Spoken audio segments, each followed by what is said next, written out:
Hello again. Well, back from my grandfather's as well, and it turns out Rogue One, in spite of some undisclosed parties trying to boycott the movie, has once again become a box office sensation.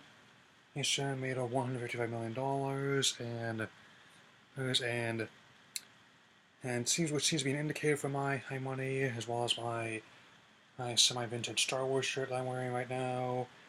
That even if it's clear that it may not have the same drawing power as the main entries he's due, these might, clearly the spin-off films if they're going to sell, and even I'm seriously considering seeing it again and soon. But before I do, I thought I would give you a vlog, which among other things, going to tell you what movie trailers I saw when I was at the movie on opening night, and hopefully my connections and my software done acting weird, so I can get this out to you as soon as I can. So something else I want to do before the year is out. And so okay, so then since this is a Disney release, I think I'll definitely go with this on the other productions, since that they are gonna have a hand in next year in sort of rough order theatrical release date. First off, it's gonna be a new Beauty and the Beast. He's the remake of Tale of His Time in live action, which is going to feature Emma Watson as Belle, so Dan Radcliffe in the starring role. In addition to the makeup on the Beast being pretty cool, I actually like that not going to just CG, I'm actually going to get an actor and make him up to be like a beast. Whose spell going to be broken by a true love's kiss. Formula that works. Makes me. I also hope I really love the original film as well, and this cast is like two-thirds of Harry Potter reunion right here. Since I'm definitely thinking it might work, since that's basically the mentality I'm holding for a lot of these live-action remakes of the anime films. If you were to ask me personally what I want out of them, I would tell you, for them to be good. That's all I really want, in a sense. And so, personally, I'm wondering how they're going to do the other ones they have in the play, like The Lion King, Aladdin, stuff, which are two of my favorite ones in the Renaissance era, by the way. Hey, as long they don't have the technology to pull them off, and as long as they do a good job with the writing, acting, and game. In fact, it turns out Jungle Book was actually a surprise for all, but that's important by now. And so, I'm also going to tell you the trailers for most studio releases. He's just coming out next year. Since and even though Marvel Lost films of hell have reduced quality, so far in the 14 and counting movies released, he's since I started his own studio, I've yet to see a single one I've disliked, and I don't think that's going to be. I don't think that's going to be a problem anytime soon. So Guardians of the Galaxy Volume 2 coming out. Let's start some movie season next May. As someone who really loved the original film, I honestly can't wait to see what's going to be happening, since in addition to involving a lot of people, new people like Sylvester Stallone and Kurt Russell as Star-Lord's father, since some people don't have no idea who he is. I also can't wait to get more of Rocket Raccoon and young Groot in action, also Drax Destroyer and the very lovely Gamora. And on that note, Spider-Man Homecoming. Even though Sony's still going to be distributing the movie, the creative decisions are going to be made by Marvel Studios. After a number of factors, which include the box office and critical underperformance of the new Spider-Man 2, as well as polarizing fan reaction, and least of all that whole hacking scandal and all, which forced a person in charge of the company to step down. Among other factors. Given how I absolutely love Tom Holland in Civil War, I really can't wait to see it. I'm also glad that his actor to play the character is actually going to be a teenager, and also it's going to be following that pattern as well.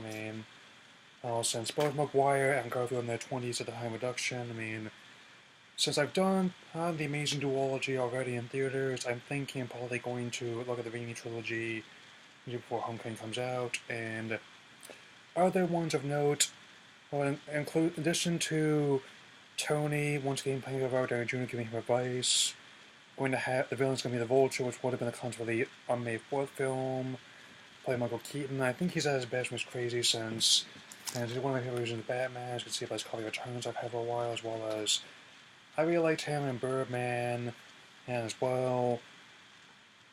So I think he's always at his best, and I don't think he's totally crazy and definitely.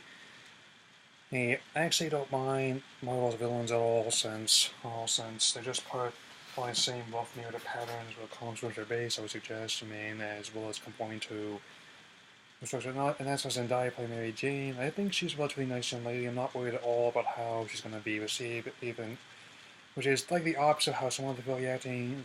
I'm also factoring in how so far I've yet to have casting decision by Marvel I've been dissatisfied with, especially since I'm also factoring in how they've got an entire generation of people to fall in love with people like Black Widow, Gamora, Scarlet Witch, among others, and other ones coming out next year. I know there are a few who are them, so okay. So War of the Planet of the Apes is probably one that we're also going to be talking about, since it looks like a really incredible film, and I feel the same way about them and other series. The previous Planet of the Apes films will all have varying degrees of quality, and I think there's only been like a couple I've ever disliked. Since like a couple, the fourth and fifth ones I made in the '70s kind of were starting to show their age. And also the 2001 one with Mark Wahlberg, and that's definitely another movie he got from the regrets of winning an Oscar, I'd say. Since I honestly keep forgetting anything about it, so that's how little impact it made on me when I was younger. But this one, I had to finally watch my copy of Dawn of the Apes. It's been on my backlog for at least a year, I think, but I heard it's really good, and technology of the apes themselves were really impressive, how realistic they made them, and Andy Serkis once again going to be involved, since and also pretty insightful about what might happen as well. And last but definitely not least, Transformers: The Last Knight. Yeah, you all knew it was coming, since even though Age of Extinction may have gotten the usual bad press and has some polarizing reception among many audience members, it made over 1 billion worldwide. I'd largely due to its taking advantage of the major market of China, so it's pretty much guaranteed they'll be making this one, and I might as well. I'll go since I know full well what I'm getting into, and I learned a long time ago not to go into these movies with the same expectations I would.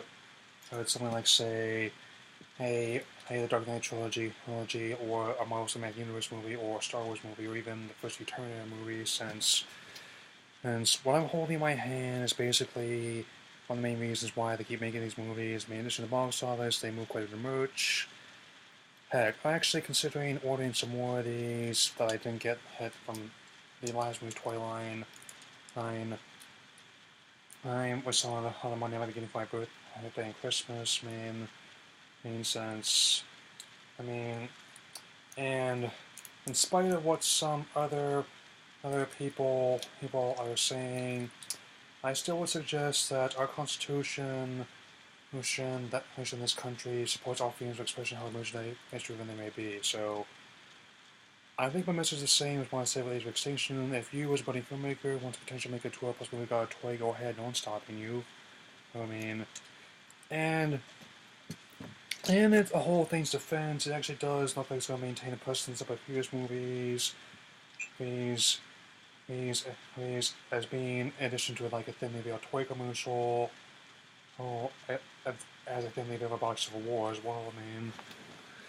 Also, and of course, there's the Bumblebee ones, much like could be anything from this $10 figure I have in my hand here to the new concept Camaro is probably going to be his new alt mode. Oh, they sort of $30,000 all our sports car. I mean, that's depending on the options. I mean, they may want a certain kind of stereo or a different kind of material in the seats, but of course, I mean, it's definitely going to be like the biggest toy of that whole line since even when Dark of the Moon, which is the first one I finally saw in the theater, once they finally game Way Down Resistance, it's still the point of that car was even, you may not have to have on Decepticon Invasion, but it's nice to know you can. Yeah, because it's, in many ways, they're kind of like fully aware of what they're getting into, so. And as for Michael Bay trying to fake, an act look at my own masculinity, I need to own this boy, or he's gonna own me. And on that note, I'm probably gonna be looking at the first two ones I have on DVD. These are the only couple ones I haven't done yet, and so anyway, that's all I have to say for now. Now I am expecting more packaging. I just got this Squirrel figurine, and I was expecting a while ago. Tomorrow, I mean, that's roughly a week or so to Christmas as this recording, so I'm definitely going to have some more videos before and after the year is out. I have stuff planned for 2017. I'm going to be going back to school early in January. I'm going to have classes Monday, Wednesday, Friday, so in addition to weekends, Tuesday, Thursday when you might see something, so I guess I'll see you all later. Bang.